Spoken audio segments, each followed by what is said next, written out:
የተሻገረ የተሳሰረ ምሁራዊ ሚና እንዴት እንወጣ? አንደኛ ንቁ ተሳትፎ፣ በእያንዳንዱ የሐሳብ ገበያ ውስጥ የራስን ድርሻ ኮንትሪቢዩት ለማድረግ በንቃት መሳተፍ፣ ከራስ የተሻገረ ዓላማ መያዝ፣ ሐሳብ ትልቁ ፕሮዳክት እንደሆነ ማመን፣ የሰው ዋነኛው የእድገት አቅም ዘር የሚነሳው ከሐሳብ እንደሆነ ማሰብ፣ ምሁራን ድልድይ መሆን። በቴሲስ እና አንታይ ቴሲስ እምብዛም ችግር የለም። ሐሳብ ሲመጣ በተቃረነ ሌላ ኤክስትሪም መቆም ችግር የለም። ሲንተሲስ ላይ መስራት፣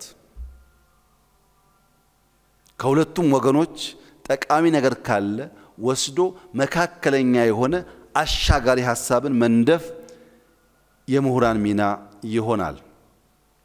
ብሔራዊ እይታ ከሐሳባዊ ፋይዳ ባሻገር ከእውቀታዊ ፋይዳ ባሻገር ብሔራዊ ፋይዳው ማየት ጀስት አውቄያለሁ ተመርቄያለሁ ሳይሆን ለሀገር ለማህበረሰብ ያለውን ኢምፓክት ማየት። ምሁርነት ከሙያዊ ስኬት ከሙያዊ ኬሪየር ባሻገር ለሀገር እድገት ያለውን ጠቀሜታ ማየት። ክፍል ከጊዜ ሰሌዳ ባሻገር ከጠባብ ሩም ባሻገር ሀገርና ትውልድን እያሰቡ መስራት። ጊዜ የማይገድበው ሙያዊ ልዩነት የማያጥረው ፖለቲካዊ ዲፍረንስስ የማያስቀሩት ምሁር መሆን ይኖርበታል። ኢንተርፕረነር እይታ ሲባል መፍጠር፣ መተግበር፣ መለወጥ ነው። ኢኖቬት የምናደርገው ኮንሱም ማድረግ ብቻ ሳይሆን አይዲያን ፕሮዲዩስ ማድረግ ያስፈልጋል። ፕሮዲዩስ ማድረግ ስንችል ኮንሰምፕሽናችን ይሳልጣል፣ ጋፕ ካለውም ይሞላል። ሁለተኛው ኢምፕሊመንት ማድረግ ነው። እውቀት ከሼልፍ የሚሻገር ሪሶርስን የሚጠብቅ ሳይሆን ሪሶርስን የሚፈጥር መሆን አለበት።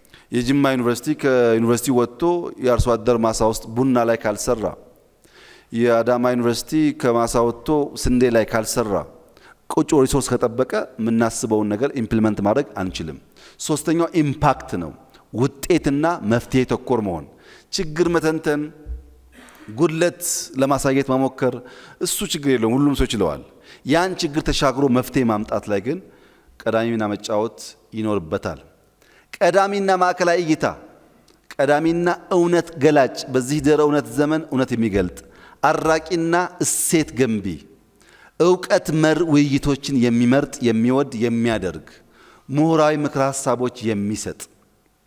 የሴራ ትንታኔ መበራከት እውነት አንሶ እንዲታይ ስለሚያደርግ የዳታ የኢንፎርሜሽንና የእውቀት ሲኩዌንስ ሳይበላሽ እውነት እንዲጎላ የሚያደርግ መሆን አለበት። እውነት መርምረው መግለጥ፣ ነገር ከስር ከመሰረቱ ማየት የሚችሉ ምሁራን ሲበራከቱ ኢትዮጵያ ውስጥ ያለው ችግር ተፈቶ የምናስበውን ነገር እናሳካለን።